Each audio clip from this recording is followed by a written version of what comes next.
committee fair and square. Marshall Cohen, CNN, Washington.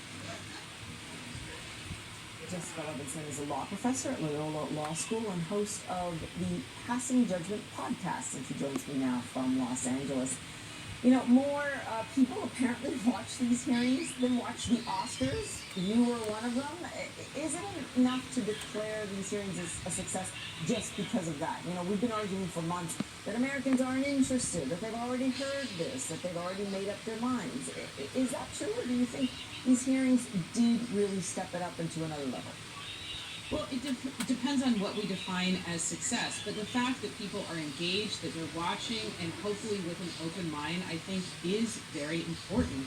I think the conventional wisdom is, oh, people are dug in, and for the people who think January 6th is a big deal, they'll watch, but nobody else. And maybe that actually is the case.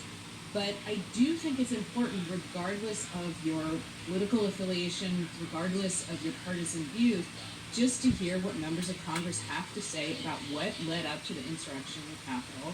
And, of course, this is not a court of law, but whether or not there's any evidence that could give rise to federal criminal charges against the former president or anyone. What more do we know? 20 decades later, for no reason of 20 decades later, I'm still holding another talking that just be tried.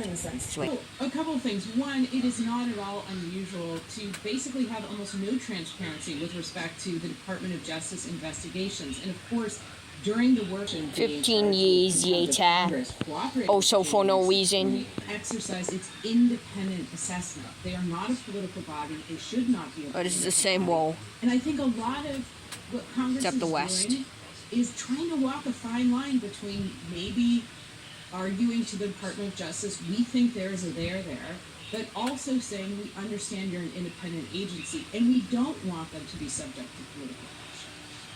I know the committee says that they're political and it's the Justice Department's job, but in the end, aren't they hoping that somehow this sends a message?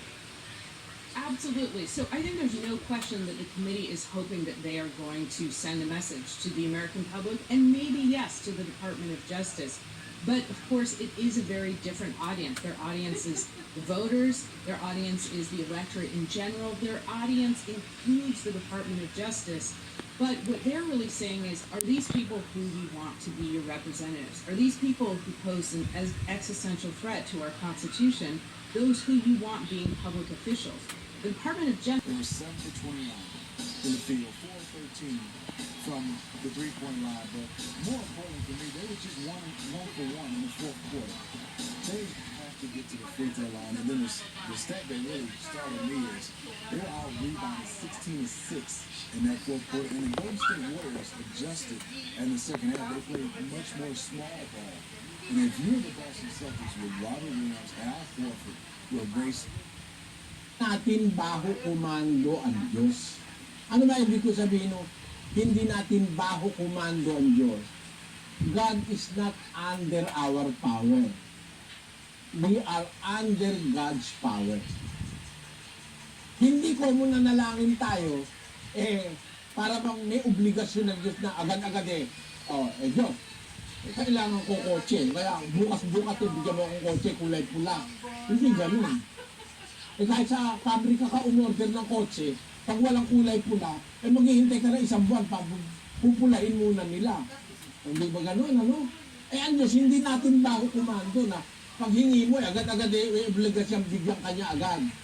Although, nagaganap yun na pagkakailangan mo na ibibigay sa iyo ng Diyos. Pero kung halimbawa, hindi binibigay